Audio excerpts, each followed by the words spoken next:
Thunder here in Phoenix to take on the Suns. Yet another battle between these two squads this season. I've got J-Dub here alongside me. Dub, you had a wonderful night last night. Before we even get to the game, you're back here in your hometown, Perry High School. Your entire Thunder squad comes out to watch you get your jersey retired. What was that feeling like for you to be in that building, to have your family there, and to get recognized in this way for the second time this season? Yeah, it's really cool. I think we've been trying to plan to do that for pretty close to since I've been in the NBA, so it was cool to have a day in Arizona where we can do it. Did not expect the turnout at all that we had. It was super cool. Obviously, my teammates, you, and just like the Thunder staff coming out there meant a lot. Something I don't take for granted. And then obviously having my family and friends there too was really special. Now, like you said, the second time just kind of puts it in perspective.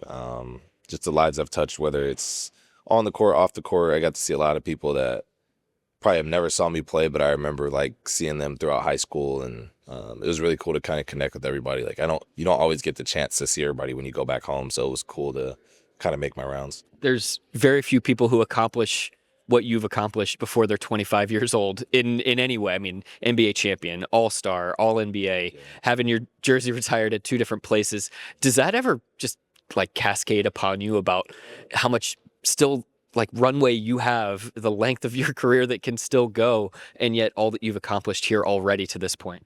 Yeah, I think it's hard because I am still like young, that it doesn't, some of it may go over my head now. I think last night was it put it into perspective a little bit more, just because I was the first one up there, and it was like, it's my high school. When I was 14 going there, I didn't think none of that would happen. It wasn't even a thought. So that definitely brings it a lot into perspective, just how much it means to me and my family, and like there's a legacy involved in that. Like, and then having my brother go to that same high school, and for him to win their first 2 rings ever in the program is really cool. So it's something that kind of like goes by. I don't really think about it, but yesterday definitely brought me back down to earth a little bit, and just kind of reminded me of how far I've come.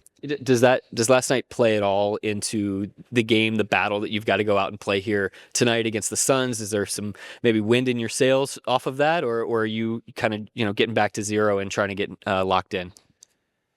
I think just coming off injury, I'm like kind of more in like that like locked in phase. It does give me like a little more pep in my step for sure, but it's definitely like a separate occasion. I think if it would have happened today going into the game, I would feel differently, but now it's just more about trying to get another W. Obviously the Suns are a playoff team. They've been playing really well, so that kind of like trumps everything else that's happened. You just took care of business in LA against a playoff team. You helped slam the door on that game.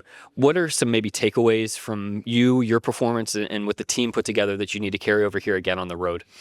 Just moving the ball. I thought defensively, especially that fourth quarter, we did a really good job.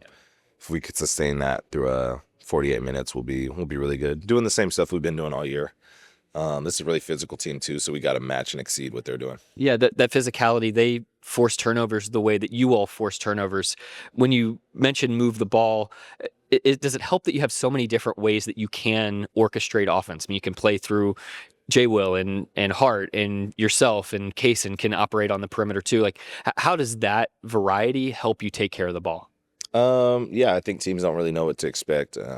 Sometimes I'm on the ball, sometimes I'm off. We have guys that value possessions as well that are handling the ball, so it just gives us another look. Obviously, too, and AJ not being out there either, like they're gonna add another element when they get back that we've seen all year. And yeah, when you just have multiple people being able to do multiple things throughout the game, it just makes it harder to read what we're gonna do. Yeah, that versatility and flexibility has been a hallmark of what you all have been able to do. The fact that you play 1 through 5 certainly helps with that as well. And so should be a wonderful battle out there tonight. Thank you, Dub. Appreciate your time. Appreciate you, brother. All right, that's J-Dub. I'm Nick Gallo. This is Thunder Basketball.